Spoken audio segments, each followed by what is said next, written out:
Christopher Warren, Christine Beatty.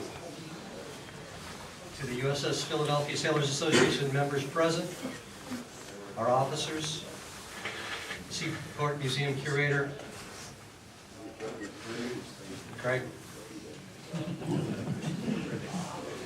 Fred Nearing, our model project coordinator, the people of Philadelphia, but most importantly, all the veterans and the families of them veterans and active duty members that are with us today. The USS Philadelphia Sailors Association is honored to present the model of our ship to the public. But the USS Philadelphia that's being honored with our ship's model was not the first that was christened with a name. The name Philadelphia has a long legacy of excellence, intrigue, peril, devotion to the defense of the United States of America. Starting with the Revolutionary War, ships named Philadelphia have sailed into danger for the cause of freedom throughout America's history. The first Philadelphia was a gunboat built back in 1776 and saw action with Benedict Arnold during the Revolutionary War. The second Philadelphia was a sailing frigate, captured and later burned by Stephen Decatur's daring raid during the war against Tripoli. The third Philadelphia was a side-wheel steamer used in the American Civil War. The fourth, C4, was a protected cruiser in service from 1890 through 1926, and she had much in common with the very ship we are standing upon.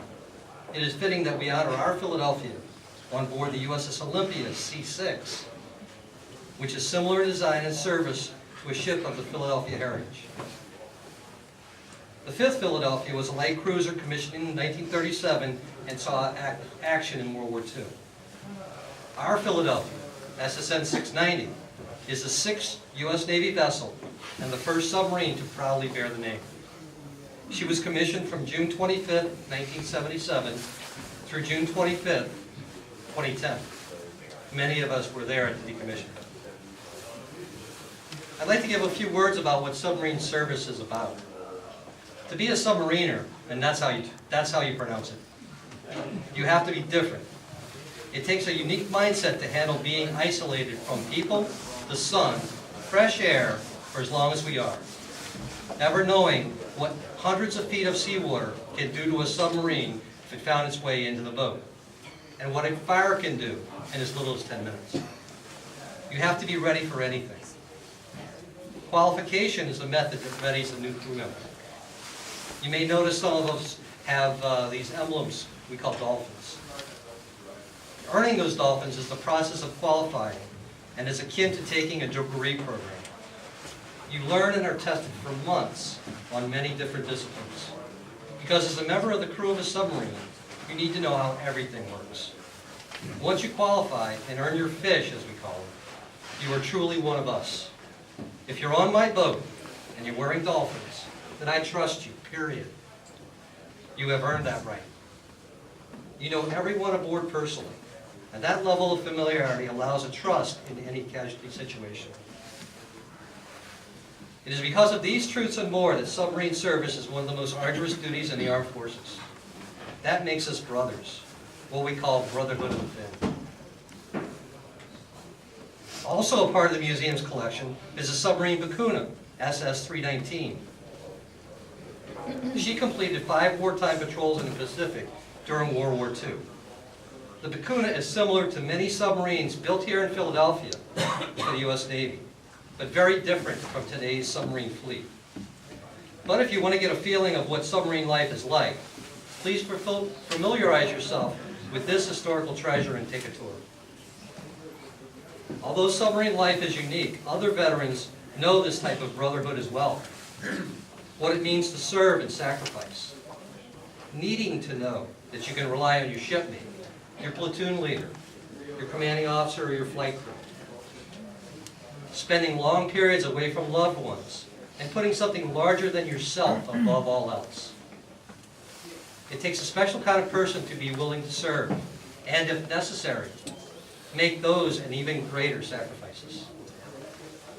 The members of the United States Philadelphia Sailors Association, like all veterans, are proud to have served.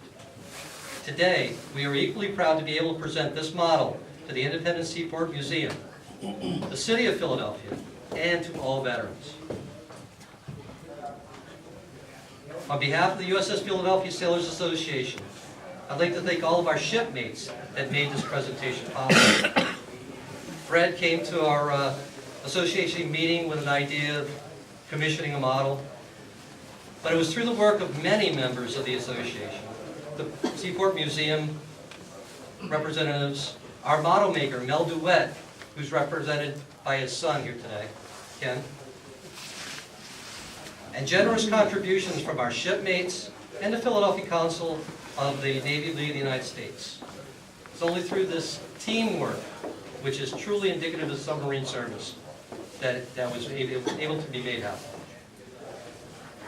I'd like to ask the members of the USS Philadelphia crew, former members, to stand.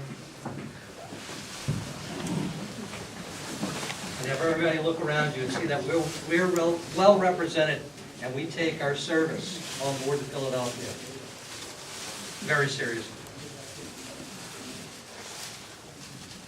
The dedication of this model to the museum reads, "This gift courtesy of us, the USS Philadelphia Sailors Association, in order to memorialize the work and sacrifices of sailors of the USS Philadelphia, SSN 690, for future generations."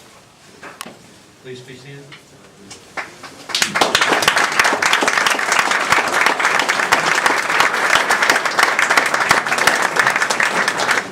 On this Veterans Day and well into the future, let us vow today to never forget those who came before us. Thank you.